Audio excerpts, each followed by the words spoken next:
नमस्कार दोस्तों, PD India YouTube मंच पर आपका हार्दिक स्वागत है। मैं कुमार विवेक। बड़ी खबर है समाजवादी पार्टी को लेकर। समाजवादी पार्टी ने 2024 के अंदर जिस तरीके से अपनी तैयारी की और सफलता प्राप्त की, ये किसी से छुपा हुआ नहीं है।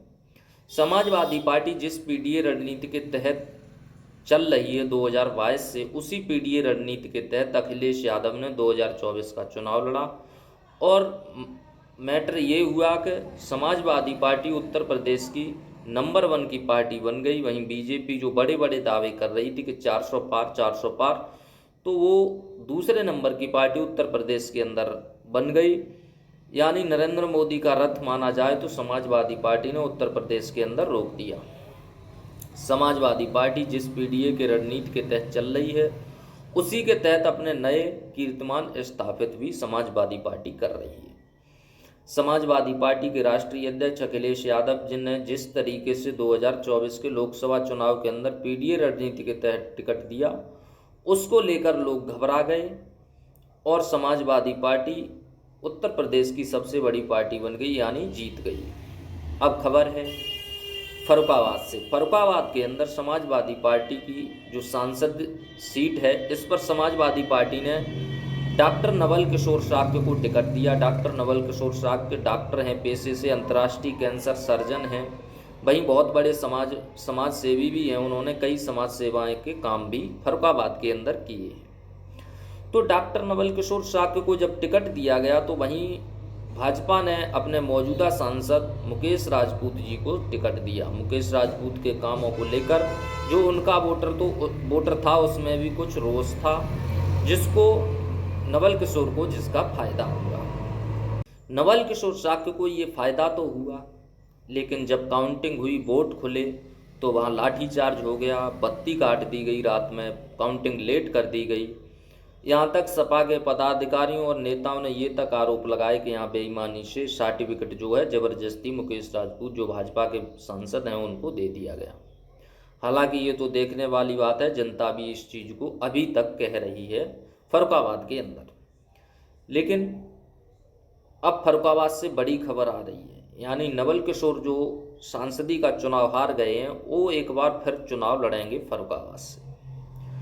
अब नवल किशोर शाक्य फिर चुनावी तैयारी में लगे हुए हैं, यानी उनको फिर चुनाव लड़ाया जाएगा। चुनाव कब लड़ाया जाएगा? चुनाव लड़ाया जाएगा 2027 के आने वाले चुनाव। 2027 में जो चुनाव आ रहा है, उसमें नवल किशोर शाक्य को चुनाव लड़ाया जाएगा। अब नवल किशोर शाक्य तो पहले ही सांसद चुनाव लड़ चुके हैं, लेकिन फिर भी नवल किशोर शाक्य को चुनाव लड़ाने के समाजवादी पार्टी ने पूरे संकेत दे दिए हैं। अब ये चुनाव कौन लड़ेगा? जो नवल किशोर शाक्य हैं उनको चुनाव अब नहीं लड़ाया जाएगा, लेकिन नवल किशोर शाक्य की जो पत्नी हैं प्रियंका शाक्य, वो बहुत अच्छे भाषण भी देती हैं और उनका बोलने का जो तरीका है वो समाजवादी पार्टी के लिए फायदा कर सकता है। अब खबर है कि नवल किशोर शाक्य की पत्नी प्रियंका शाक्य को समाजवादी पार्टी टिकट देने जा रही है। टिकट कहां से देगी? टिकट देगी फर्रुखाबाद सदर से, यानी जो फर्रुखाबाद सदर लोकसभा है, यहाँ से विधानसभा का जो टिकट है वो अब नवल किशोर शाक्य की पत्नी प्रियंका शाक्य को समाजवादी पार्टी वहाँ से टिकट देने जा रही है। और अभी से उनसे कह दिया गया है कि आप 2027 की तैयारी करिए। अब जो प्रियंका शाक्य हैं, नवल किशोर शाक्य हैं, वो फर्रुखाबाद सदर सीट पर, वहाँ उनको जो 2024 के लोकसभा चुनाव में सदर सीट पर उनको वोट भी कम मिला। भाई अमृतपुर विधानसभा पर भी उनको थोड़ा वोट कम मिला। तो अब जो शाक्य सैनी वोट है, मौर्य वोट है, वो फर्रुखाबाद सदर पर बहुत ज़्यादा है और उस वोट को पकड़ने के लिए समाजवादी पार्टी अब प्रियंका शाक्य को फर्रुखाबाद सदर से टिकट देने जा रही है।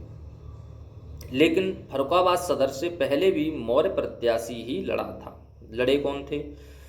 केशव देव मौर्य जो महान दल के संस्थापक हैं, उनका 2022 में समाजवादी पार्टी से गठबंधन था, लेकिन समाजवादी पार्टी केशव देव मौर्य को टिकट न देकर उनकी पत्नी सुमन मौर्य को टिकट दिया था फर्रुखाबाद सदर से। उनके सामने लड़े थे सुनील दत्त द्विवेदी जो ब्रह्मदत्त द्विवेदी के बेटे हैं, और उनको जो है 91,000 मत प्राप्त हुए थे। वहीं जो सुमन मौर्य थी उनको 74,000 वोट प्राप्त हुए थे, यानी 14-15 हज़ार वोटों से जो है बीजेपी के वो सुनील दत्त द्विवेदी चुनाव जीत गए थे। लेकिन अब महादल से गठबंधन नहीं है, तो समाजवादी पार्टी एक बार फिर जो शाक्य वोटर है उसमें अपनी दोबारा पकड़ पाने के लिए और उससे अच्छी पकड़ पाने के लिए प्रियंका शाक्य को टिकट देने जा रही है फर्रुखाबाद सदर से, यानी नवल किशोर शाक्य को अभी टिकट नहीं दिया जाएगा। 2029 के लिए उनको फर्रुखाबाद से फिर लड़ाया जाएगा, लेकिन उनकी पत्नी